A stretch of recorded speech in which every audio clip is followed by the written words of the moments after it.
What's going on, everybody? My name is Poatan, and today I wanted to respond to Kenny Okoye's video on Alex Pereira's fan base. Now, a few things I want to preface before I get into this is that I am a fan of Alex Pereira, but he is not my favorite fighter, so I don't want anybody saying that I'm like super biased and that he's my favorite fighter, so that, of course, I'm going to defend him. I think it should be pretty obvious who my favorite fighter is. I also wanted to mention that I actually used to like Adesanya a lot during his title reign, so I'm not just defending Alex because I hate Izzy or something, but let's get into it. So the first thing that Kenny gets into is the Khabib versus Alex GOAT status debate. Now, I think if we're going to have this conversation, we should take it all the way back to when they got their belt and who they got it against, all right? So first things first, Alex Pereira beat Jiří Procházka for the belt, who was a former champion who didn't lose the belt, and he came back hungry for that belt. Khabib Nurmagomedov beat Ilia who was ranked number 11, and I know Kenny's going to say, I know he already said that Khabib was supposed to fight Tony Ferguson, and then he pulled out, and then he was supposed to fight Max Holloway, and then he pulled out, and that's why he had to fight Ilia, so I can't say Khabib picks easy opponents, but regardless of whether he picked Ilia or not, beating Ilia is still less impressive than beating a former champion in Jiří Procházka, and everyone is going to agree with me on that. Again, whether or not he was cherry-picking, which I personally don't even think he was, it still stands that beating Jiří for the belt is still more impressive than beating number 11 ranked can Ilia. Now, I will concede that Dustin, Justin, and Conor have better resumes on paper than Jiří, Hill, and Roundtree.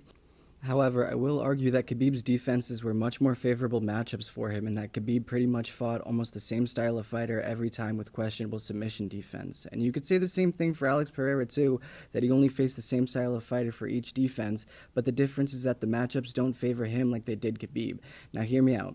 Khabib's grappling is miles ahead of Conor, Dustin, and Justin, and we all know this, so Khabib is always going to have a really easy time on the ground. However, Pereira is a striker facing other strikers, and the only reason he's favored to win these fights is because he's so much better than his opponents at something that they're already really good at, as opposed to being good at something that they're not really good at.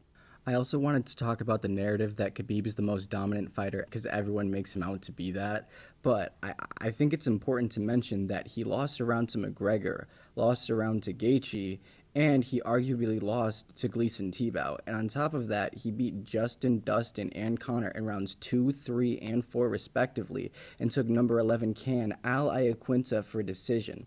Meanwhile, Alex KO'd Roundtree in 4, Hill in round 1, and Jiří in round 2 both times. So Pereira is ending fights sooner and more definitively than Khabib did. So which one sounds more dominant to you? I also find it really funny that Kenny's trying to say that Khabib had a longer title reign than Alex did, even though they have the same amount of title defenses, as if it's so impressive that it took Khabib 3 times as long to get the same amount of wins. And if you want to talk about all-time resume, then yeah, we could do that. Pereira has a title win in 2 weight classes. Khabib only has 1 division belt. And sure, you could say that Pereira never defended his belt, but how many times did Khabib defend his second belt? Or did he even have the option to? And you could say that defending both belts is the hardest thing to do, but you know it's still pretty hard? Winning 2 belts in the first place. Now the next thing Kenny gets onto the topic of is Ilia versus Alex for the Fighter of the Year argument. Volk was 1-2 when Ilia KO'd him. Yes, it's still impressive that he KO'd the number 1 pound-for-pound fighter in the world, but right now you can safely say that Volk was on the decline when he fought Ilia. Alex fought former champion Jiří, who had only ever lost to him in the UFC, former champion Jamal Hill, who was on a 4-fight win streak, 3 of which by KO, and Roundtree, who may have been ranked number 8, but he was still on a 5-fight win streak and a dangerous striker, with multiple of his wins coming by TKO as well. Ilia, if he beats Max, will have beaten a 36-year-old Volk on the decline after getting KO'd by Islam, and Max Holloway, who has taken the most significant strikes in the UFC history. Now, I mean no disrespect to Max Holloway, because he's my absolute favorite fighter of all time. But if he gets KO'd by Ilia Topuria, who's surprised? Genuinely, who's surprised? He's been in the UFC since he got out of high school, and he's taken the most brain damage according to the stats. If anything, Topuria is supposed to win these fights, which isn't impressive.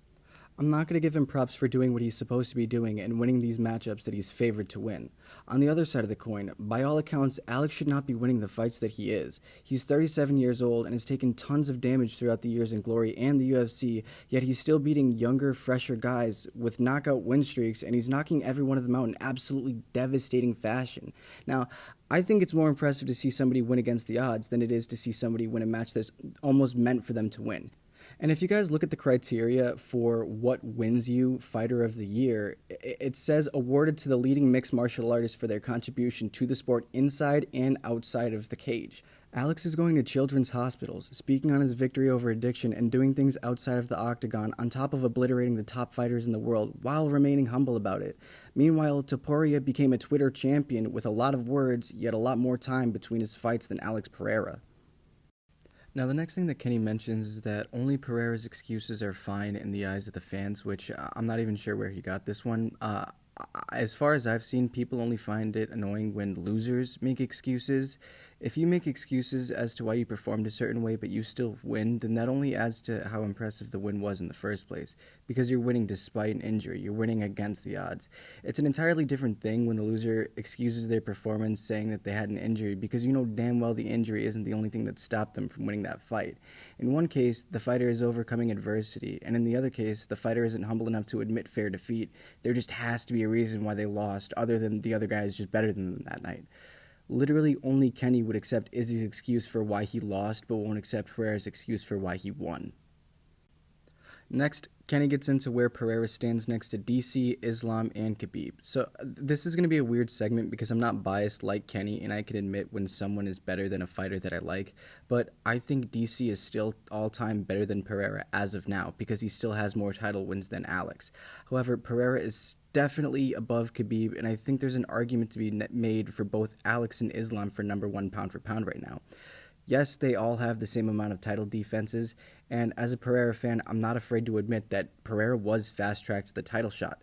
However, that doesn't mean anything because you could be fast-tracked through the division, but you still have to be good enough to keep winning to earn those privileges. A good example is Darren Till. He should not have fought for the title as soon as he did, and Sage Northcutt was famously given too high of competition way too soon. And as for the argument that Khabib and Islam didn't have a chance to get as many title defenses because they didn't get fast-tracked to the title as quickly as Alex was, that makes no sense at all, because Alex only has as many title defenses as he does because of how active he is. Alex defended the belt 3 times in 1 year. Actually, the record is 175 days, which is less than half of a year. Khabib defended the belt 3 times in 3 years.